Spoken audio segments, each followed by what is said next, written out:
Good morning बच्चों, क्या हाल चाल। मैं आपका अनुसार आपको अपने YouTube चैनल केमिस्ट्री पाठशाला में स्वागत करता हूं। आई होप सभी बच्चे मेरे बहुत सारे अच्छे होंगे। बहुत अच्छी बात है, सभी लोग बहुत अच्छे होंगे। तो बेटा, हम आपसे ये चाहते हैं कि आप मेरे चैनल्स को सभी लोगों के पास डिस्ट्रीब्यूट करें, ताकि मेरे चैनल पे सभी लोग जुड़ सके और मुझसे केमिस्ट्री पढ़ सके, और मैं लोगों को, जितने भी बच्चे पढ़ने वाले हैं, मैं उन सभी बच्चों को क्या कर सकूं, केमिस्ट्री सिखा सकूं। मुझे ना केमिस्ट्री का बहुत शौक है पढ़ाने का। तो बच्चा, मैं चाहूंगा कि सभी बच्चे क्या कर सके, मुझसे जुड़ें और मैं उनको केमिस्ट्री पढ़ाऊं। ठीक है बेटा, तो हम देर न करेंगे और हम आपको बताएं कि हमने पिछले वाले चैप्टर में मूल प्रभाज के बारे में अध्ययन किया था। किसके बारे में अध्ययन किया था? मूल प्रभाज के बारे में अध्ययन किया था बेटा। तो आज हम पढ़ेंगे वाष्प दाब के बारे में। किसके बारे में पढ़ेंगे बेटा? वाष्प दाब के बारे में। किसके बारे में पढ़ेंगे? वाष्प दाब। किसके बारे में पढ़ेंगे बेटा? वाष्प दाब। ठीक है, तो वाष्प दाब होता क्या है बेटा? तो वाष्प दाब आप देखेंगे, जब इसको आप अलग कीजिएगा, तो अलग करेंगे तो एक बनेगा क्या? वाष्प बनेगा, और दूसरा क्या बनेगा? आपका दाब बनेगा। तो वाष्प का मतलब क्या होता है? गैस। क्या होता है? गैस। तो किसी गैस के द्वारा लगाया जाने वाला क्या? दाब। बेटा क्या कहलाएगा? वाष्प दाब कहलाता है। किसी वाष्प के द्वारा या किसी गैस के द्वारा लगाया जाने वाला दाब क्या कहलाता है? वाष्प दाब कहलाता है। ये तो वर्ड से परिभाषा बनी इसकी बेटा, कि वर्ड से हमने परिभाषा बनाया, केवल शब्द से शब्द को विच्छेद किया वाष्प में और दाब में। तो दाब का मतलब होता है दबाव करना, दबाव डालना, और वाष्प का मतलब हो जाएगा क्या? गैस। तो गैस के द्वारा क्या करना? दबाव डालना। किसी वस्तु पर गैस के द्वारा क्या करना? दबाव डालना। तो उसको हम क्या कहेंगे? वाष्प दाब। हम चैप्टर में पढ़ रहे हैं विलयन के बारे में। ठीक है, तो इसमें क्या होगा बेटा ना, कि मैं यहाँ पे क्या करता हूं, एक बीकर ले लेता हूं वाष्प दाब में खातिर। एक बीकर मैंने ले लिया। यहाँ पे बीकर टेढ़ा बन गया भाई। लग रहा है कि किसी को बीकर चाहिए क्या? लग रहा है किसी को बीकर चाहिए। इसी वजह से बीकर के वजह से नजर लगा दिया उस पर। तो यहाँ पे बीकर बन गया बेटा ना। अब बीकर में हम क्या कर देते हैं? ऐसे पानी भर देते हैं, कोई वाष्पशील पदार्थ भर देते हैं। भर दिए बेटा, वाष्पशील पदार्थ रख दिए। अब क्या करते हैं ना बेटा, कि इसको हम गर्म करते हैं। यहाँ से बर्नर की सहायता से इसको क्या करते हैं? ऐसे गर्म करेंगे। जब इसको गर्म करेंगे और ऊपर से ऐसे ढक्कन लगा देंगे, ऐसे यहाँ से ढक्कन क्या कर देगा? इसको क्लोज कर देगा। हमें इमेजिन करिएगा। इमेजिन करना है क्या? कुकर पे इमेजिन करना है आपको। कुकर पे इमेजिन कीजिएगा, और नहीं तो आप चावल और या पानी गर्म कीजिए, पानी के ऊपर आप ढक्कन रख दीजिए, यानी कि पानी को ढक दीजिए बढ़िया से। वहां पे इमेजिन कीजिएगा बेटा। अब इमेजिन करिए कि हम पानी को क्या करना है बेटा? गर्म करेंगे। तो गर्म करेंगे तो पानी के कण भी क्या होने लगेंगे? गर्म होंगे। और जब यह गर्म होगा तो मान लो कि यहाँ पे पानी का एक कण है। तो जब पानी का कण है ये बेटा, तो हम पानी के जब कण को गर्म करेंगे तो इस कण के अंदर कौन सी ऊर्जा उत्पन्न हो जाएगी? गतिज ऊर्जा उत्पन्न हो जाएगी। क्या हो जाएगा? गतिज ऊर्जा उत्पन्न हो जाएगा। अब गतिज ऊर्जा उत्पन्न होने के कारण इनके अंदर जो वांडर्स वाल्व है वो क्या हो जाते हैं? टूट जाते हैं। इनके अंदर जो आकर्षण बल होते हैं वो क्या हो जाते हैं? टूट जाते हैं। और टूटेंगे तो किस अवस्था में बदल जाएंगे बेटा? गैस अवस्था में। तो यहां से जो पानी का कण है, जो ऊपर का पानी का ये जो कण है बेटा, यह ऊपर जाएगा। यहाँ से ऊपर जाएगा, वाष्प में बनेगा। और जब वाष्प, जब आपको पता है कि पानी को गर्म करेंगे तो किसमें बदलेगा? वाष्प में बदलेगा। किसमें बदलेगा? वाष्प में बदलेगा। तो जब यहाँ पानी भाप बन के वाष्प में जाएगा बेटा, तो यहाँ पे जो ऊपर की तली ढक्कन लगा हुआ है, इस ढक्कन पे ऐसे जाके क्या हो जाएगा? ऐसे चिपक जाएगा। तो एक कण गया ऊपर, दो कण ऊपर गए, तीन कण ऊपर गए, ऐसे ही बहुत सारे कण जाकर के इस पानी के ऊपर, इस ढक्कन के ऊपर पानी जाकर क्या हो गया? चिपक गए। तो चिपकने के बाद अब इसके पूरे और जगह नहीं बचा, इस ढक्कन के ऊपर जगह नहीं बचा। और जब नहीं बचा तो इसके अंदर यहाँ पे जो जगह खाली बच रहा है बेटा, आपको ये जो खाली आपको जगह दिखाई दे रहा है, इसमें जो बहुत सारी गैसें क्या भरी रहेंगी। ये जो पानी भाप बन के उड़ेगा, वह पानी उस गैस के ऊपर में जब बनेगा तो इसके अंदर क्या रहेगा, दब दब मतलब भरा रहेगा। तो होगा क्या कि यहां से जब ये पूरे ऊपर के तल भर जाएंगे तो जब यहां से एक कण ऊपर जाएगा और यहां से एक कण क्या आएगा, नीचे आएगा। तो इस अवस्था को क्या बोलते हैं, साम्य अवस्था बोलते हैं। क्या बोलते हैं, साम्य अवस्था बोलते हैं। क्या बोलते हैं, साम्य अवस्था। कब, जब पानी का कण एक ऊपर जाए और ऊपर से एक पानी का कण क्या हो, नीचे। यानी कि भाप बनने की गति और भाप पानी के नीचे आने की गति, दोनों की गति कैसी हो जाएगी, समान हो जाएगी। तो उसको हम क्या बोलेंगे, साम्य अवस्था बोलेंगे, है ना। तो इस साम्य अवस्था के दौरान इसके अंदर जो यहाँ पे गैस भरी है ना बेटा, उस गैस के द्वारा इस पूरे विलयन के ऊपर, इस पूरे क्या विलयन के ऊपर या इस द्रव के ऊपर क्या लगे, दाब लगे। क्या लगे, दाब लगे। उसी को हम क्या बोलेंगे बेटा, वाष्प दाब बोलते हैं। उसी को हम क्या बोलेंगे बेटा, वाष्प दाब कहते हैं। आई बात समझ में बेटा। तो हम यहाँ पे वाष्प दाब की परिभाषा क्या लिखेंगे बेटा, कि यहाँ पे हम क्या कर रहे हैं, इसको गर्म कर रहे हैं। क्या कर रहे हैं, गर्म कर रहे हैं। तो यहाँ पे लिखेंगे कि किसी ताप पर, किसी ताप पर, किसी ताप पर साम्य अवस्था में, यहां पे क्या आ जाएगा, साम्य अवस्था पर, साम्य अवस्था पर किसी, साम्य अवस्था पर किसी द्रव तथा वाष्प के मध्य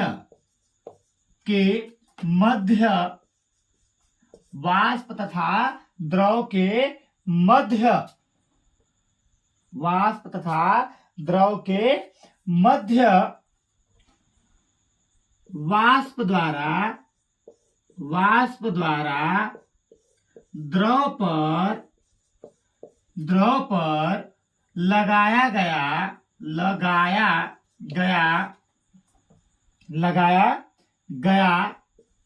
दाब क्या कहलाएगा, द्रव का वाष्प दाब कहलाता है। क्या कहलाता है, द्रव का वाष्प दाब कहलाता है। क्या कहलाता है, द्रव का वाष्प दाब कहलाता है। आई बात समझ में बेटा। अथवा में आप क्या लिख सकते हैं, और करके लिख सकते हैं कि साम्य अवस्था पर, साम्य अवस्था पर, साम्य अवस्था पर किसी द्रव के, तो द्रव यानी यहां पे लिख दूंगा किसी वाष्पशील द्रव के, किसके, किसी वाष्पशील द्रव के वाष्प द्वारा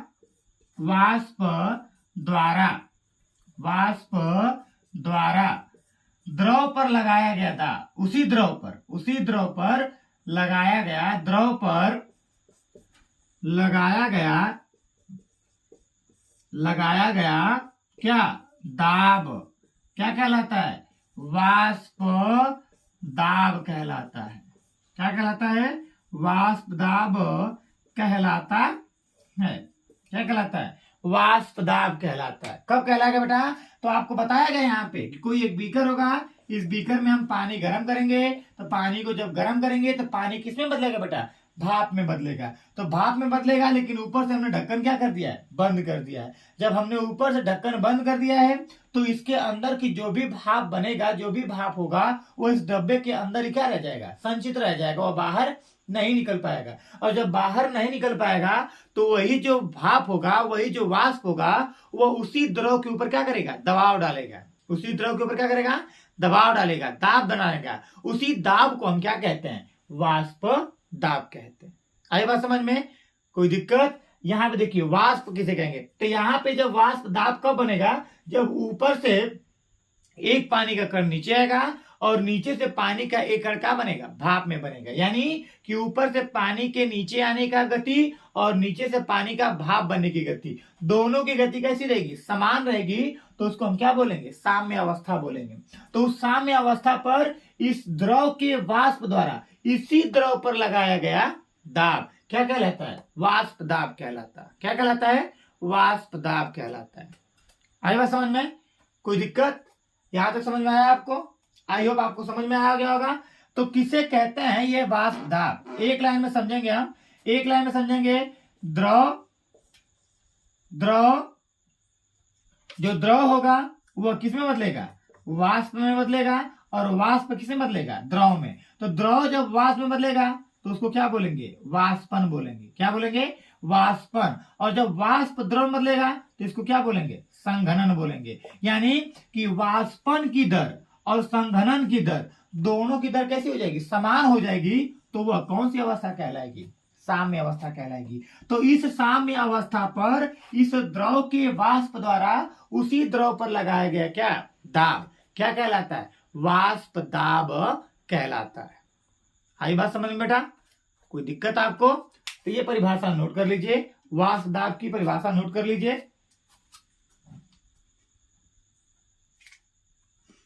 ठीक है, नोट कर लिया है। अब आगे मिटाते हैं इसको, रफ करते हैं इसको।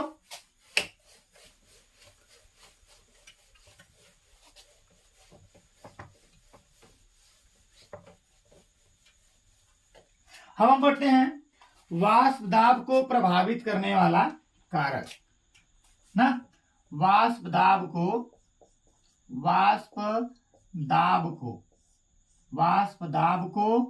प्रभावित करने वाला कारक, प्रभावित करने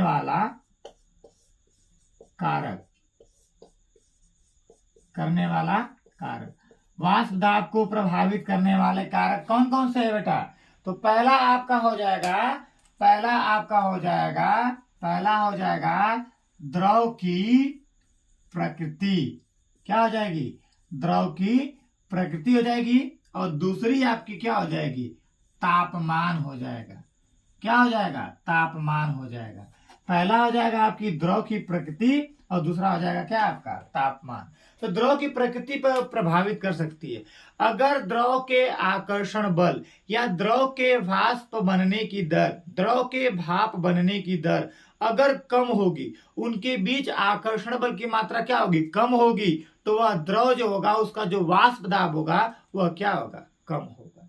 और यदि वाष्प, उनके अंदर की जो आकर्षण बल की मात्रा रहेगी अगर वह कम रहेगी तो वाष्प दाब क्या होगा? अधिक होगा। क्यों? क्योंकि जब गर्म करेंगे तो जल्दी से भाप बन जाएंगे और जल्दी से भाप बनेंगे तो दबाव क्या रहेगा? अधिक रहेगा। और जब जब प्रबल रहेगा, उनके बीच में आकर्षण बल अधिक रहेगा तो उनके बॉन्ड टूटने में समय लगेंगे और टूटने में समय लगेंगे तो भाप बनने में समय लगेगा।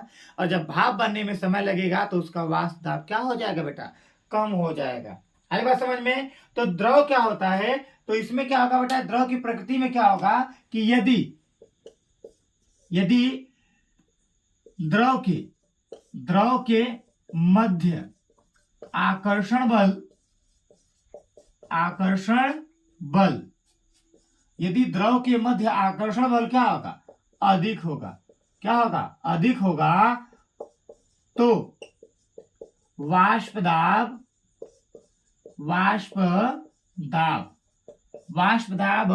क्या होगा बेटा? वाष्प दाब क्या होगा? वाष्प दाब अधिक होगा।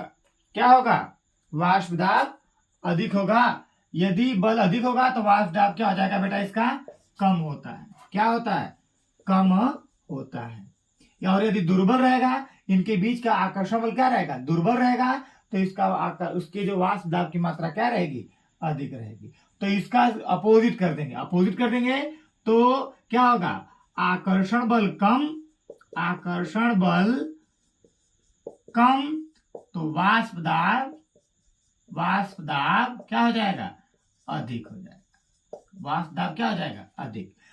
आकर्षण बल अगर द्रव के मध्य कम होगा तो इसका वाष्प दाब क्या होगा बेटा? अधिक होगा, क्योंकि ये जल्दी से भाप बन जाएंगे। ठीक। और द्रव की प्रकृति में क्या होगा बेटा? तो द्रव की प्रकृति में होगा ये चीज। अब आती है तापमान। यदि तापमान में वृद्धि करते हैं, तापमान में क्या करते हैं? वृद्धि करते हैं तो वाष्प दाब में भी क्या होगा? वाष्प दाब में भी क्या होता है? वृद्धि होता है। यानी कि अगर ताप अधिक करेंगे तो उसके अणुओं की गतिज ऊर्जा क्या हो जाएगी, बढ़ जाएगी। जब अणुओं की गतिज ऊर्जा बढ़ जाएगी तो उसके अंदर जो भाप बनने का कारण क्रिया हो जाएगी वो क्या हो जाएगी, तेज हो जाएगी। और तेज हो जाएगी तो वहां पे जो दबाव होगा, वाष्प दबाव होगा, वो क्या हो जाएगा, अधिक हो जाएगा। तो हमारा जो वाष्प दाब की प्रकृति है बेटा, वह क्या करता है, दो कारकों पर निर्भर करता है। एक होता है द्रव की प्रकृति, जिसको हम कहते हैं कि अगर आकर्षण बल अधिक होगा तो वाष्प दाब क्या होगा, अधिक होगा। और यदि तापमान, और तापमान में है कि यदि तापमान में वृद्धि करते हैं तो वाष्प दाब में वृद्धि होता है। क्यों? क्योंकि कणों की गतिज ऊर्जा में क्या हो जाता है, ऊर्जा में वृद्धि हो जाता है, गतिज ऊर्जा में वृद्धि हो जाता है। अब वृद्धि हो जाता है, इसके वजह से वो भाप बनने की क्रिया क्या हो जाती है, तेज हो जाती है, जिसके वजह से क्या होता है, वाष्प दाब में वृद्धि हो जाती है। ठीक है बेटा, उतार लीजिए यहां तक, उतारिए यहां तक। ठीक, मिटाते हैं यहां तक, रफ करता हूं।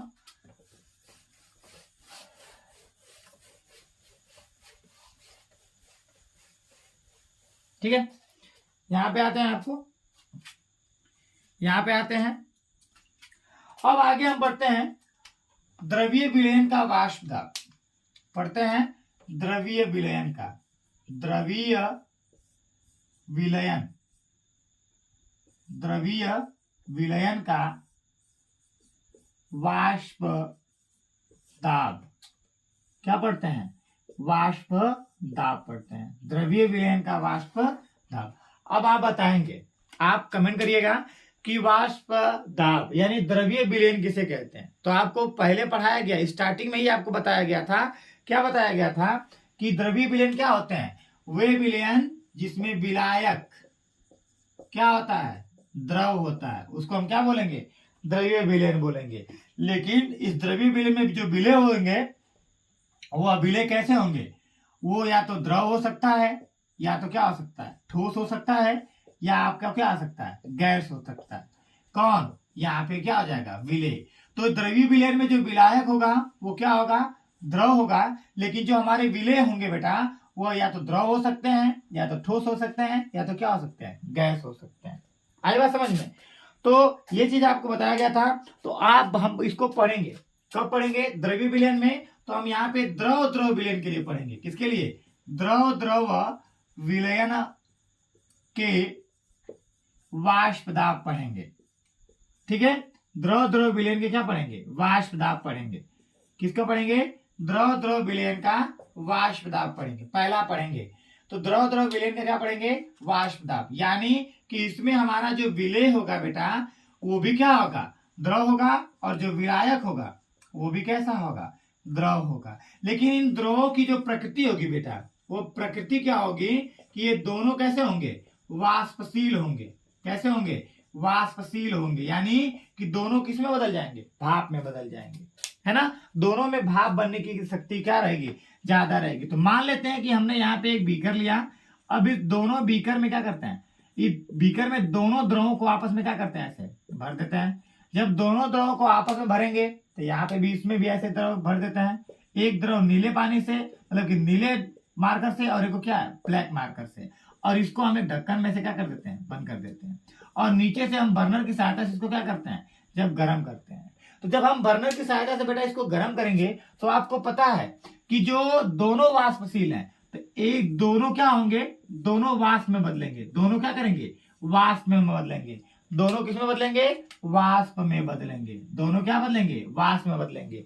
तो होगा क्या कि जो दोनों वाष्प में जब बदलेंगे तो दोनों इस द्रव के ऊपर या इस विलयन के ऊपर, जो द्रव द्रव को आपस में मिलाने पर जो विलयन प्राप्त होगा, तो दोनों द्रव के जो वाष्प होंगे उस विलयन के ऊपर क्या करेंगे, दबाव लगाएंगे, दबाव डालेंगे।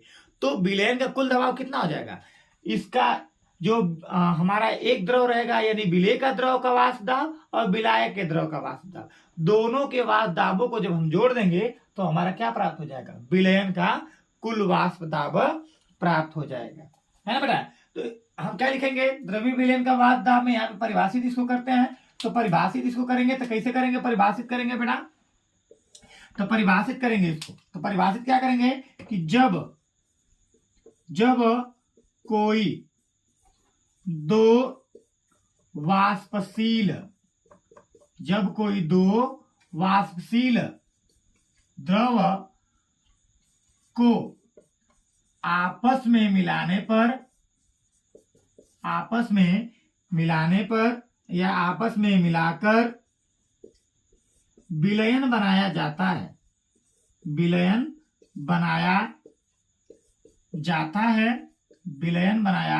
जाता है तो दोनों का वाष्प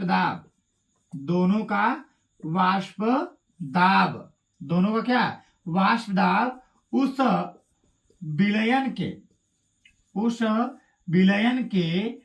कुल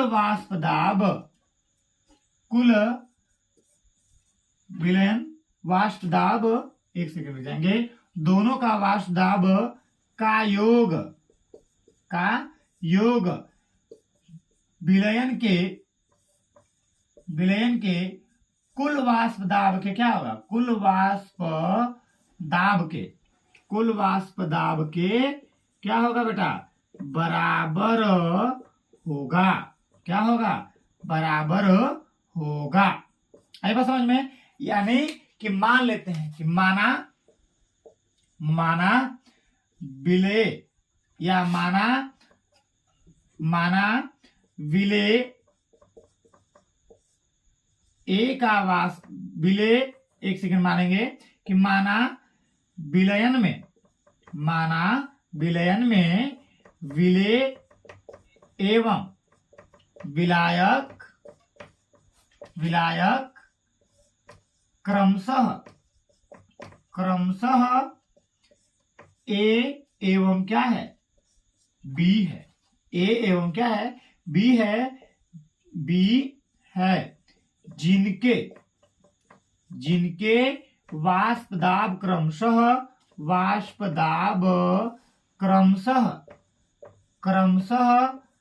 पी तथा क्या है, पीबी है। तो क्या हो जाएगा बेटा, दोनों वाष्प दाब पी ए पीबी है तो विलयन का कुल वाष्प दाब पी बराबर पी ए प्लस क्या हो जाएगा, पीबी हो जाएगा। क्या हो जाएगा, पीबी हो जाएगा। आई बात समझ में। ठीक है, तो यहाँ पे पी क्या है बेटा, यहाँ पे जो पी है बेटा यह कुल वाष्प दाब है। क्या है, कुल वाष्प दाब है।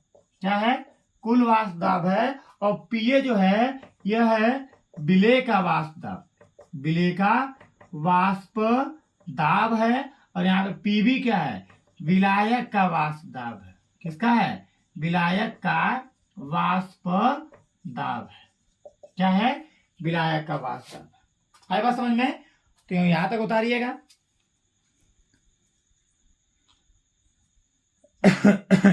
यहां तक उतारिए, आई होप आप लोग को समझ में आ रहा होगा अच्छे से। बताइए, समझ में आया। ठीक है, रफ करता हूं इसको। तो जो हमारे जो द्रव्य विलयन थे बेटा, तो इन्हीं द्रव्य विलयन के ऊपर जो हमारे वैज्ञानिक थे, कौन थे, राउल्ट नाम के वैज्ञानिक थे। और यह परीक्षा में बेटा ना इंपॉर्टेंट होता है। यह परीक्षा में क्या है, इंपॉर्टेंट है। ये परीक्षा में इंपॉर्टेंट है। यह आपको परीक्षा में पूछना ही है, इसको पूछना है। क्या, तो हमारे एक वैज्ञानिक थे राउल्ट का नियम। हमारे राउल्ट ने एक नियम दिया। तो राउल्ट का नियम क्या कहता है बेटा, तो एक वैज्ञानिक थे राउल्ट, और ये परीक्षा में आना ही आना है। तो राउल्ट जो थे, इन्होंने क्या किया था कि जो अभी हमने द्रव विलयन पढ़ा था, तो इन्होंने द्रव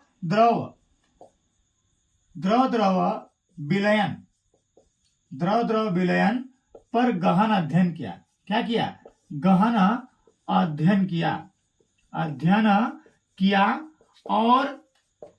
और एक क्या किया बेटा, एक नियम दिया। एक क्या किया, नियम दिया।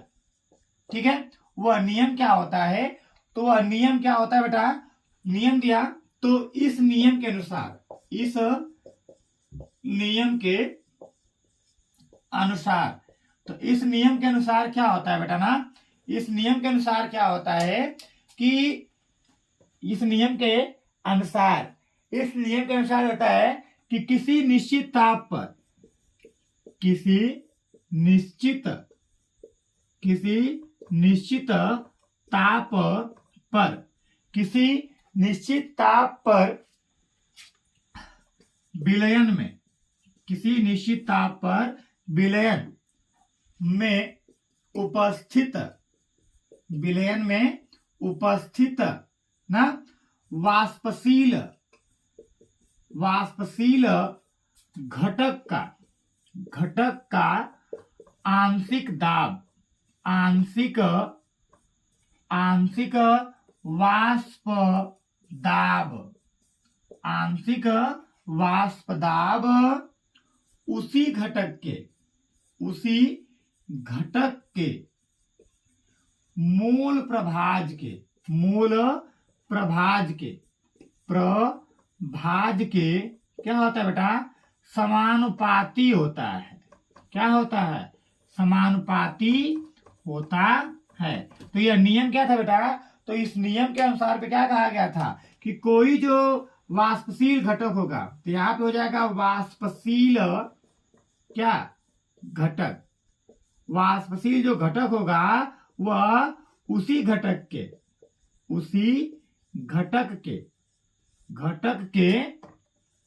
मूल प्रभाज के क्या होगा, समानुपाती होगा। क्या होगा, समानुपाती होगा, है ना बेटा। तो लिख लेते हैं यहाँ पे कि माना विलयन में वाष्पशील घटक, या मान लेते हैं यहाँ पे कि विलयन में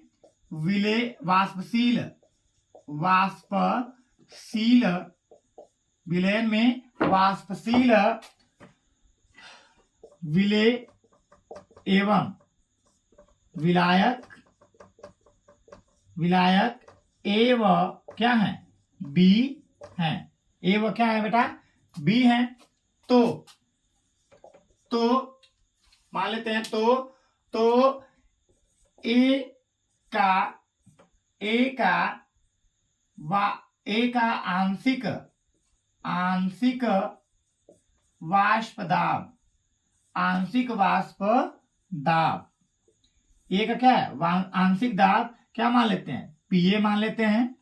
और इसी तरह मानेंगे पी का आंशिक दाब, तो पी का आंशिक दाब, आंशिक वाष्प दाब मान लेते हैं। तो ये क्या हो जाएगा बेटा, पीबी हो जाएगा। और सेम इसी तरह मानना है कि ए का मूल प्रभाज, ए का क्या हो जाएगा, मूल प्रभाज, ए का मूल प्रभाज क्या हो जाएगा, काई ए। और इसी तरह बी का मूल प्रभाज क्या हो जाएगा, बी का मूल प्रभाज, तो बी का मूल प्रभाज कितना हो जाएगा बेटा, काई बी हो जाएगा। आई बात समझ में। तो हम यहाँ पे देखते हैं, जब इसी तरह मान लिया गया है तो मानने के बाद हम आगे देखेंगे। तो घटक ए के लिए, तो घटक ए के लिए आप देखेंगे, किसके लिए देखेंगे बेटा, घटक ए के लिए देखेंगे। किसके लिए, घटक ए के लिए देखना है। तो घटक ए के लिए राउल का नियम क्या कहता है कि जिस घटक का, वाष्पशील घटक का जो आंशिक दाब होगा, आंशिक जो होगा क्या होगा, दाब होगा, वो उसी घटक के मूल प्रभाज के कैसा होगा, समानुपाती होगा। तो यहाँ पे हो जाएगा, तो घटक ए के लिए तो पी ए का जो आंशिक दाब होगा वह काई ए के क्या होगा, समानुपाती होगा। यानी कि हम इसको लिखेंगे पी ए बराबर, यहाँ पे एक नियतांक लग जाएगा पी नॉट क्या ए, और यहाँ पे क्या हो जाएगा, काई ए। इसको समीकरण नंबर क्या मान लेंगे, 1 मान लेंगे। क्या मान लेंगे, समीकरण नंबर 1 मान लेंगे। उसी तरह हम घटक बी के लिए लिखेंगे, घटक बी हेतु या बी के लिए, जब घटक बी के लिए लिखेंगे बेटा, तो उसी तरह हम लिखेंगे, क्या लिखेंगे कि पी बी प्रोपोर्शनलिटी क्या हो जाएगा, काई बी हो जाएगा। तो इसको आगे करेंगे तो हो जाएगा पी ए बराबर पी नॉट बी का ही क्या हो जाएगा, बी हो जाएगा। इसको मान लेंगे समीकरण नंबर कितना, 2 मान लेंगे। आए बात समझ में? यहां तक उतारिए, यहां तक छापिए बेटा, यहां तक छाप लीजिए। अच्छा ऊपर का मिटा दें, ठीक है ऊपर का मिटा देते हैं, ऊपर का मिटा देते हैं, यहां तक लिखिए तब तक, ये मिटा देते हैं, ऊपर का मिटाते हैं बेटा, ऊपर का मिटाते हैं तो यहाँ पे हो जाएगा। अब आपको पता है कि आपने पीछे पढ़ा था कि P बराबर पी ए प्लस क्या पढ़ा था आपने, पी बी पढ़ा था, याद होगा आपको पीछे कि दो द्रवीय विलयन का जो वाष्प दाब होगा उन दोनों के आंशिक दाबों के क्या होगा, समानुपाती होता है, ये पढ़ा था आपने बेटा ना। तो यहाँ पे P बराबर हो जाएगा, अब इन दोनों का मान वहां पे रखिए, तो इसको मान लेंगे समीकरण नंबर कितना, 3। तो यहाँ पे लिखेंगे समीकरण 1 व 2 के मान 3 में रखने पर जब आप 3 में रखेंगे तो हो जाएगा P बराबर पी नॉट ए काई ए प्लस पी नॉट बी काई क्या आ जाएगा, बी हो जाएगा। आई बात समझ में यहां तक, कोई दिक्कत? तो एक फार्मूला आपका यहां पे बन गया, एक फार्मूला आपका यहां पे बन गया।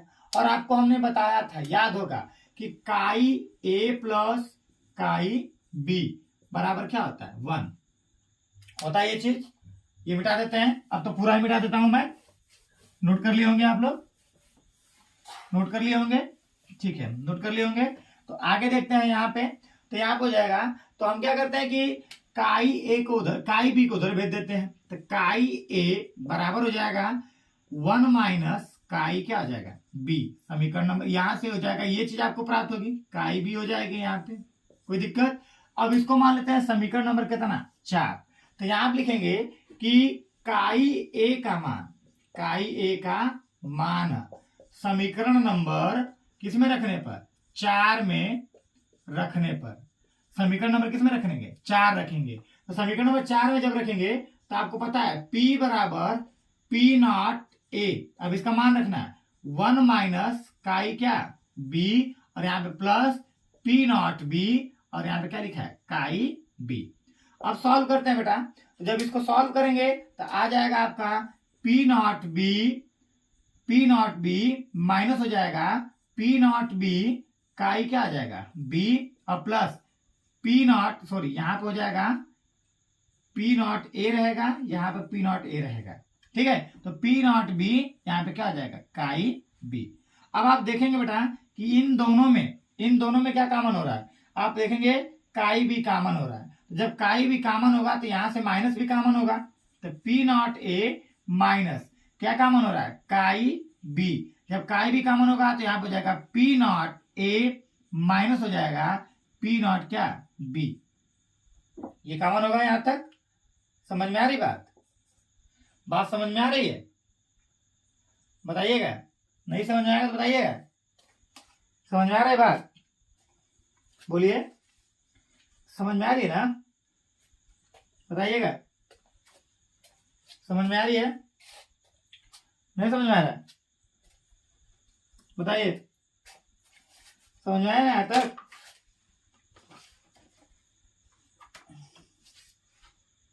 समझ में आ रहा है यहाँ पे, कोई दिक्कत बेटा बताइएगा, कोई दिक्कत है तो बताइए, नहीं दिक्कत है ना।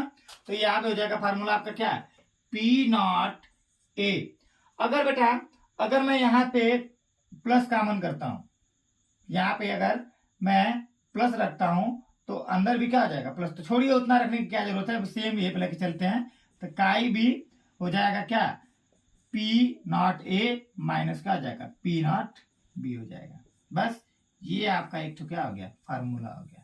तो एक फार्मूला आपका यहाँ पे प्राप्त होता है और एक फार्मूला आपका यहाँ पे प्राप्त होता है। तो आप किसी भी फार्मूले पे सवाल रख के क्या कर सकते हैं, लगा सकते हैं।